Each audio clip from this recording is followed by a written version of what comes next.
Hello दोस्तों, स्वागत है आप सभी का टू द पॉइंट में। आज का हमारा टॉपिक है वैसानार अग्रीमेंट। हम जानने की कोशिश करेंगे कि ये ग्रुपिंग किसके बारे में डील करता है, ये इतना सिग्निफिकेंट क्यों है और इसके फंक्शंस किस तरीके से होते हैं। आप यहाँ पर देख सकते हैं ये ग्रीन कलर शेडेड जो पूरा रीजन है ये वैसानार अरेंजमेंट के मेंबर्स हैं और आप देख सकते हैं कि इंडिया भी जो है वो वैसानार अरेंजमेंट या फिर वैसानार अग्रीमेंट का एक मेंबर है। तो आइए आज का चैप्टर या फिर आज का वीडियो शुरू करते हैं। तो what is Wassenaar agreement? Wassenaar agreement होता क्या है? देखिए, Wassenaar agreement on export control of conventional arms and dual use goods and technologies is a multilateral export control regime. हमने पिछले वीडियोस में देखा कि मल्टीलैटरल एक्सपोर्ट कंट्रोल रिजिम जो है वो 4 ऑर्गेनाइजेशंस का है। पहला ऑस्ट्रेलिया ग्रुप, दूसरा न्यूक्लियर सप्लायर्स ग्रुप, तीसरा वैसानार अग्रीमेंट और चौथा मिसाइल टेक्नोलॉजी कंट्रोल रिजिम। तो आज हम वैसानार अग्रीमेंट के बारे में बात करेंगे। तो इसी मल्टीलैटरल एक्सपोर्ट कंट्रोल रिजिम का हिस्सा है Wassenaar agreement which deals with export controls for conventional arms, यानी कि जो कन्वेंशनल आर्म्स और वेपन्स होते हैं जैसा कि टैंक्स, आर्म्स और एम्यूनिशन या फिर बैलिस्टिक मिसाइल्स की जब हम बात करते हैं तो वैसानार अग्रीमेंट उन जैसे टेक्नोलॉजीज़ को या फिर उन जैसे वेपन्स को रिस्ट्रिक्ट करता है, उनके एक्सपोर्ट को कंट्रोल करने की कोशिश करता है।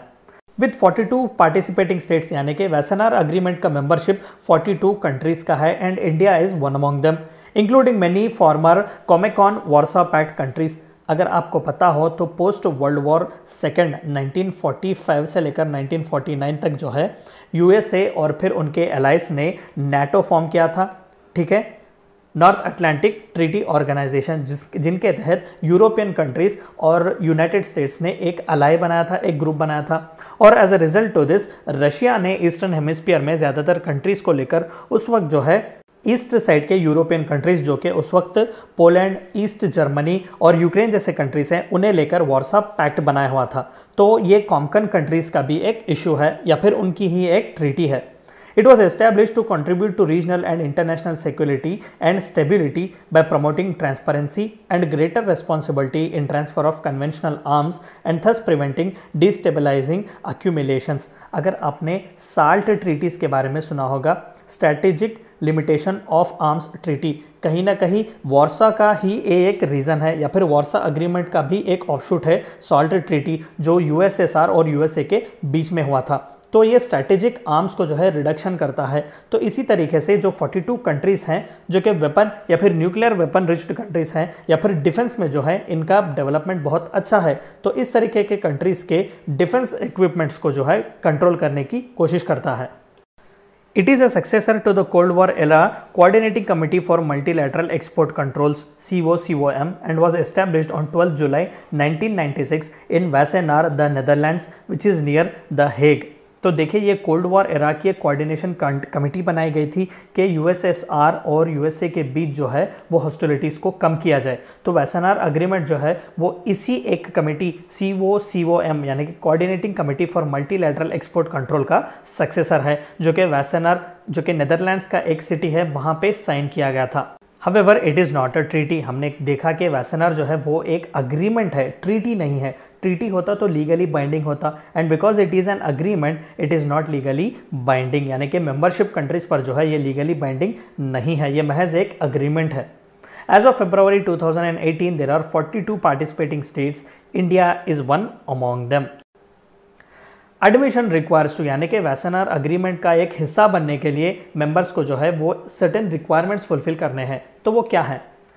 The country should be a producer और एक्सपोर्टर ऑफ आर्म्स और सेंसिटिव इंडस्ट्रियल इक्विपमेंट। रशिया जैसा एक कंट्री जो आज बहुत ही टॉप में है डिफेंस के इंडस्ट्रियल इक्विपमेंट्स भेजने में, या फिर फ्रांस जैसा एक कंट्री, हमने हाल ही में देखा कि डसॉल्ट रफाइल को लेकर बहुत ही विवाद हुआ था इंडिया में। तो इस तरीके के कंट्रीज जो हैं which are very well equipped और which are very well advanced in production of defence manufacturing units या फिर डिफेंस एम्यूनेशंस, तो इस तरीके के कंट्रीज के एक्सपोर्ट्स को है वो कंट्रोल करने की कोशिश करता है वैसानार अग्रीमेंट्स। तो इस तरीके के कंट्रीज होने चाहिए who produce weapons for defence, maintain non-proliferation policies and appropriate national policies including adherence to NPT such as where applicable the Nuclear Suppliers Group, Nuclear Non-Proliferation Treaty, the Biological Weapons Convention etc। के overall जो है उस country की national policy कुछ ऐसी होनी चाहिए कि वेपन्स दिए जा रहे हैं for defence purpose, not for being aggressive. Hindustan का not the first to use policy जो है is one of the reasons why Wassenaar agreement में उसे मेंबरशिप दिया गया। Maintain fully effective export control, internally और एक्सटर्नली जो है उस कंट्री को जो है चाहिए कि वो फुल्ली इफेक्टिवली अपने डिफेंस मैन्युफैक्चरिंग को कंट्रोल करे। The People's Republic of China and Israel are not members.